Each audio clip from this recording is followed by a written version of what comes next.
सलीजंगा एक ऐसा गांव जहां की हवाएं खेतों की खुशबू और गांव वालों की हंसी से महकती थीं।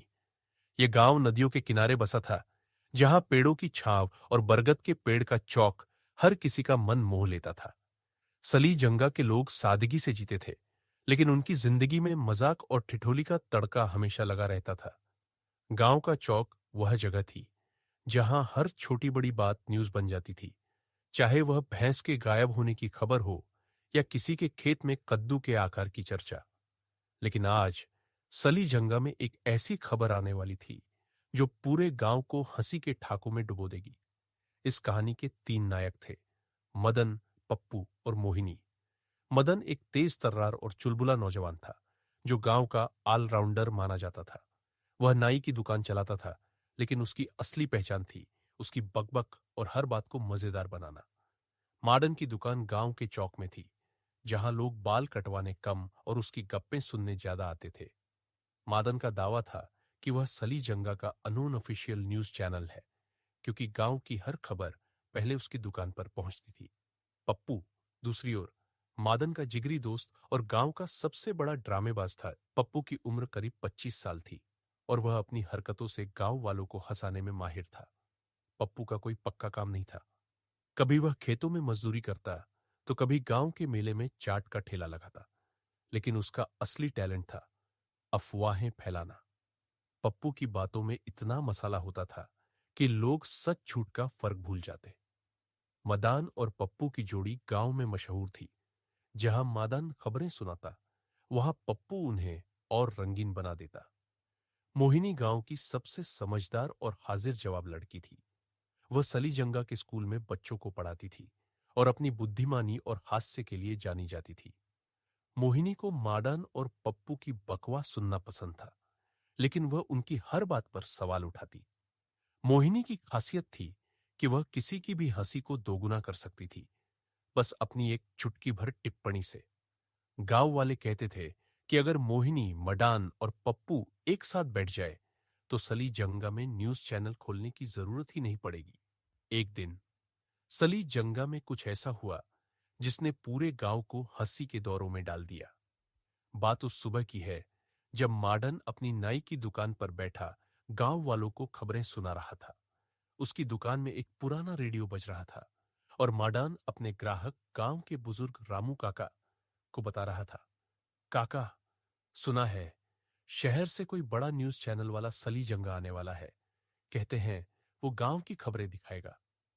रामू काका ने अपनी मूंछों को ताव देते हुए कहा, अरे मार्डन, तू तो पहले ही हमारा न्यूज चैनल है, अब शहर वालों की क्या जरूरत। तभी पप्पू अपने चिर परिचित अंदाज में दुकान में घुसा। उसके हाथ में एक पुराना टेप रिकॉर्डर था और चेहरे पर ऐसी मुस्कान जैसे उसने कोई खजाना ढूंढ लिया हो। पप्पू ने जोर से चिल्लाकर कहा, मदन भैया, खबर पक्की है। शहर से न्यूज चैनल वाला आ रहा है और वो सलीजंगा की सबसे बड़ी खबर ढूंढेगा। मैंने सोच लिया, हम दोनों मिलकर उसका इंटरव्यू लेंगे। मार्डन ने हंसते हुए कहा, पप्पू, तू और इंटरव्यू? तू तो पहले अपनी भैंस का नाम भूल जाता है। लेकिन पप्पू ने टेप रिकॉर्डर को हवा में लहराते हुए कहा, ये देख मेरा माइक, अब मैं सलीजंगा का सबसे बड़ा रिपोर्टर बनूंगा। उसी वक्त मोहिनी अपनी स्कूल की छुट्टी के बाद चौक में आई। उसने पप्पू का टेप रिकॉर्डर देखा और मजाक में कहा, अरे पप्पू, ये टेप रिकॉर्डर तो मेरे बाबूजी के जमाने का है। इससे तू क्या भूतों का इंटरव्यू लेगा।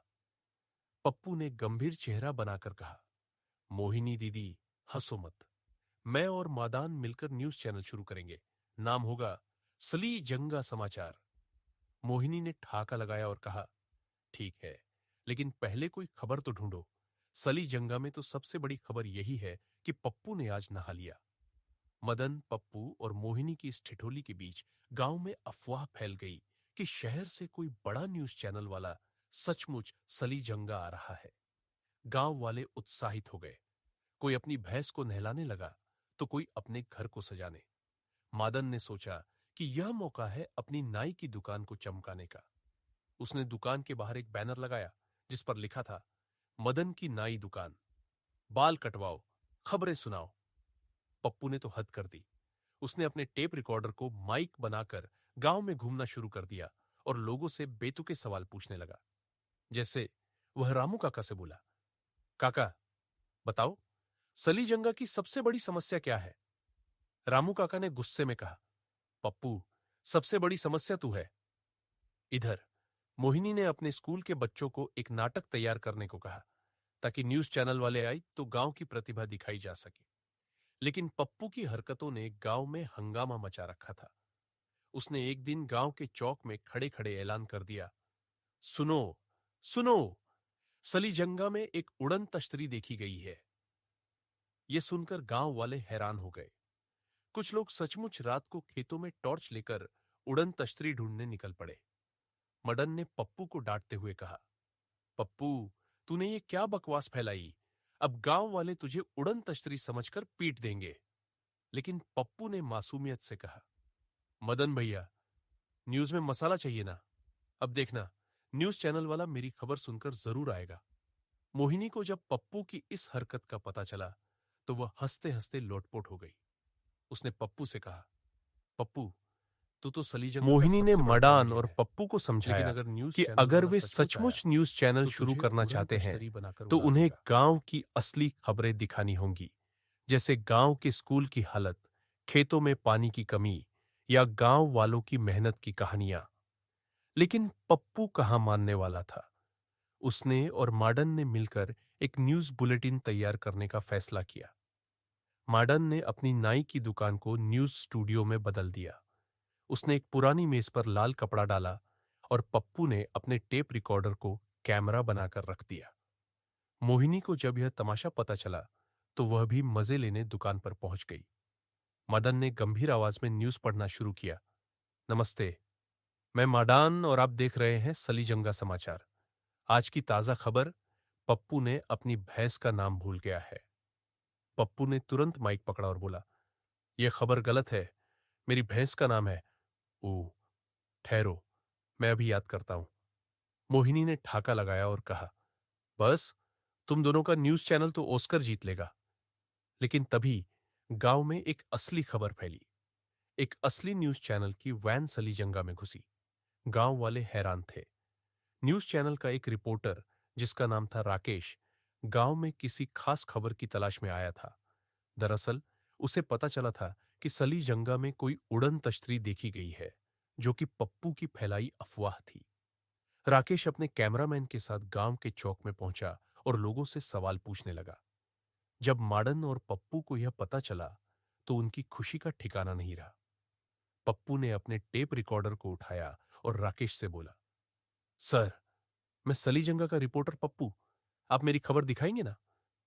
राकेश ने पप्पू को देखा और हंसते हुए कहा, भाई, पहले बताओ, ये उड़न तश्तरी कहां देखी गई? पप्पू घबरा गया। उसने मदन की ओर देखा। तभी मोहिनी ने स्थिति संभाली। उसने राकेश से कहा, सर, यह उड़न तश्तरी तो पप्पू के दिमाग की उपज है, लेकिन अगर आप सलीजंगा की असली खबर देखना चाहते हैं तो हमारे स्कूल के बच्चों का नाटक देखिए, हमारे खेतों की मेहनत देखिए। राकेश मोहिनी की बात से प्रभावित हुआ। उसने फैसला किया कि वह सलीजंगा की असली कहानियां दिखाएगा। अंत में राकेश ने अपने चैनल पर सलीजंगा की खबर दिखाई। उसने मोहिनी के स्कूल के नाटक, गांव वालों की मेहनत और मादन की नाई दुकान की मस्ती को कवर किया। मदान और पप्पू का सलीजंगा समाचार भले ही न चला, लेकिन उनकी जोड़ी ने गांव का नाम रोशन कर दिया। मोहिनी ने दोनों को मजे लेते हुए कहा, तुम दोनों न्यूज चैनल नहीं, कॉमेडी चैनल खोलो, सलीजंगा तुम्हें सलाम करेगा। नैतिक शिक्षा, हंसी और मस्ती जिंदगी का मसाला है। सच्चाई और मेहनत की खबरें हमेशा चमकती हैं, लेकिन थोड़ा मजाक और ठिठोली हर कहानी को और रंगीन बना देता है। सलीजंगा का यह तमाशा यही सिखाता है कि हंसते हंसाते जियो और अपने गांव का नाम रोशन करो।